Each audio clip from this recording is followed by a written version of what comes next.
Mayor Lambert, members of the council, I am pleased to be able to come before you this evening to talk about something that has become somewhat near and dear to my heart, which is the development of a more robust bicycle network within the city of Moscow.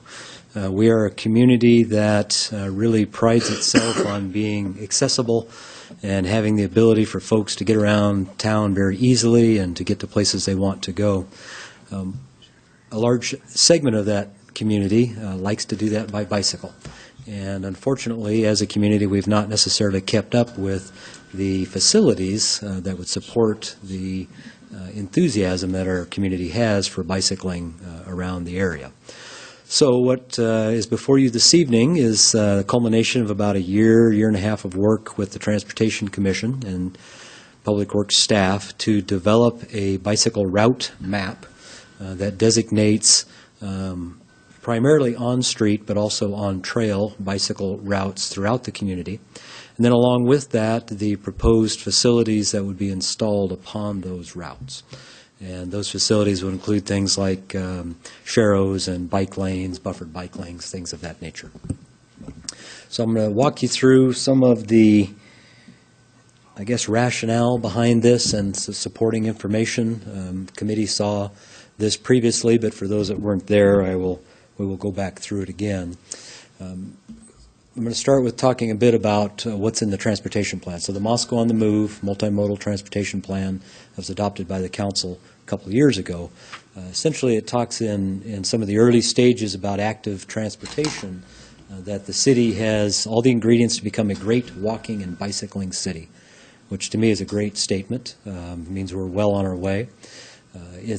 It goes on to identify that the city has walkable and bikeable distances, meaning no point within the city really is further than 1 3/4 miles from downtown Moscow or the University of Idaho. For those that get out and walk and ride, it's amazing how often they find that it really doesn't take that long to get somewhere. And especially if you're on a bike, it's surprisingly fast to get across town. It becomes a question of, are you comfortable riding the streets as they exist today? But that's something that the consultants pointed out, and they saw that we had a lot of potential here. They also noted that we have a well-used trail system, which, of course, we continue to attempt to expand, and an active bicycle advocacy community. So that's that segment of the community that I mentioned earlier that likes to ride and likes to support the addition of riding facilities. The plan also talks about what steps we need to take to become that great walkable and bikeable city.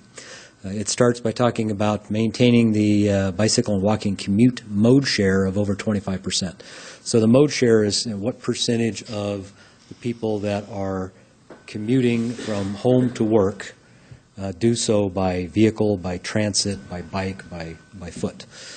In our case, based on the U.S. Census Bureau information through what's called the American Community Survey, and I still did not correct that number, 2009, not 209, to 2013 data, so a 5-year average that was running in that period, our community has a walk-to-work mode share of 18.1%. So roughly 18% of our folks walk to work, which is a phenomenally high number in my mind.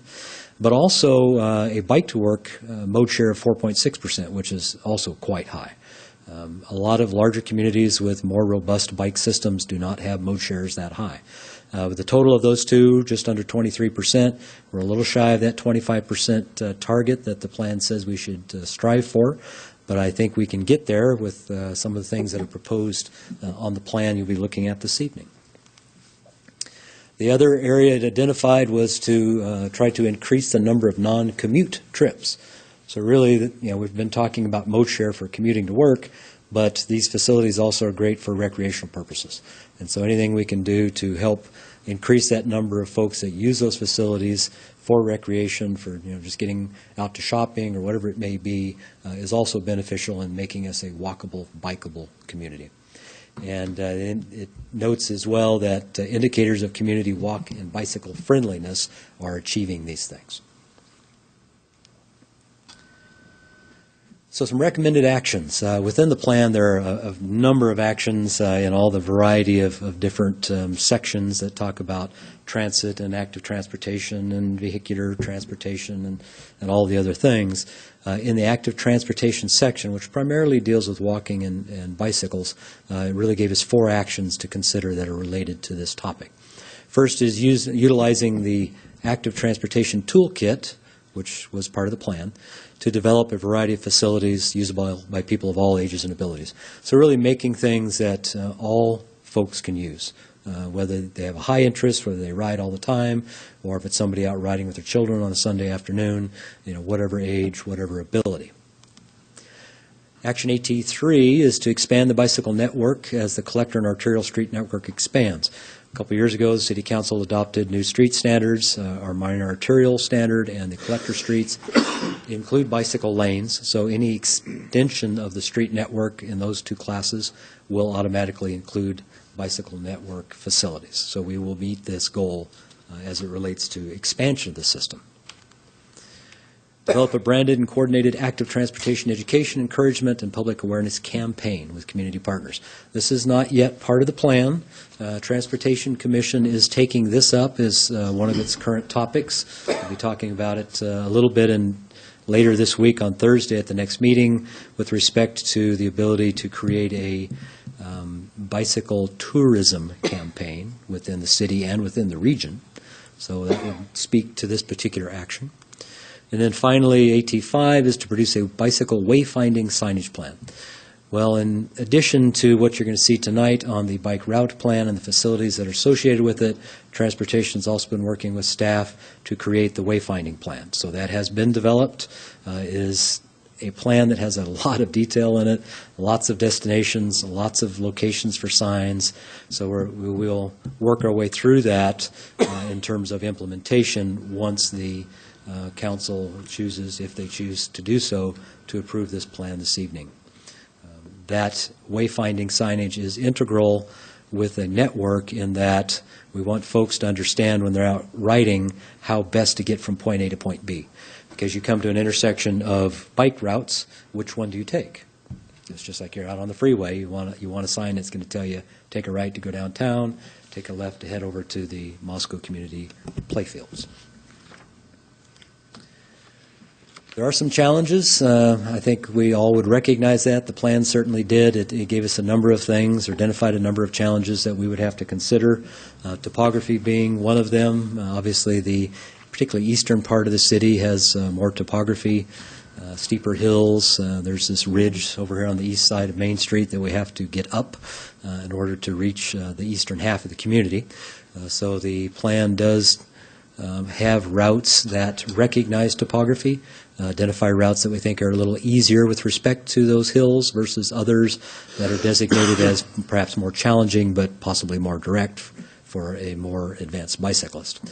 It also mentions highway crossings as being challenges. This particular picture on the right is a shot of the Steiner Avenue, White Avenue, and State Highway 8 intersection. So White here to the north, Steiner to the south, State Highway 8.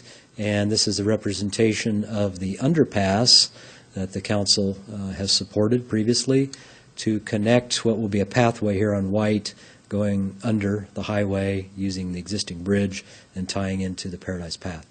That's one location where we've had a lot of interesting discussions about the comfort level, the safety level for folks that are crossing this highway, either on foot or on bike. And so this is a treatment that the council supported and for which we're applying for grant funds that will help address one of those problematic crossings. Some other items identified: indirect connections or sidewalk coverage problems. There are, and this relates more to the pedestrian side than the bicycle. There are a lot of places in town where the sidewalk just doesn't go through. It's not connected for whatever reason, or the condition is poor. That is a challenge to folks that are trying to use the bike network, or excuse me, the pedestrian network, to get from one area to another.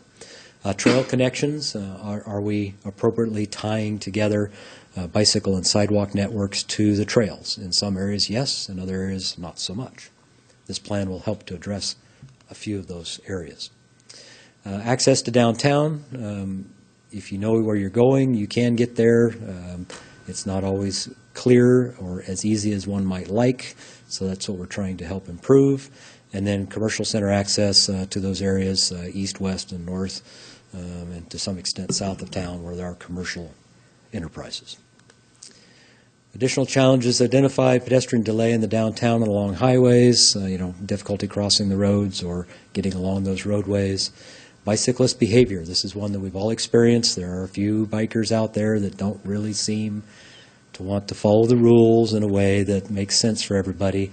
They're the ones that, jump out in front of you on the roadway or cut through an intersection in a crosswalk, maybe at speed where you're not expecting them to be, those types of things.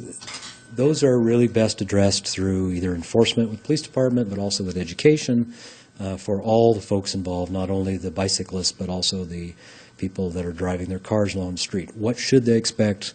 What should the bicyclists be doing to make sure that we're following the rules and we're all playing nicely together so we don't have incidents?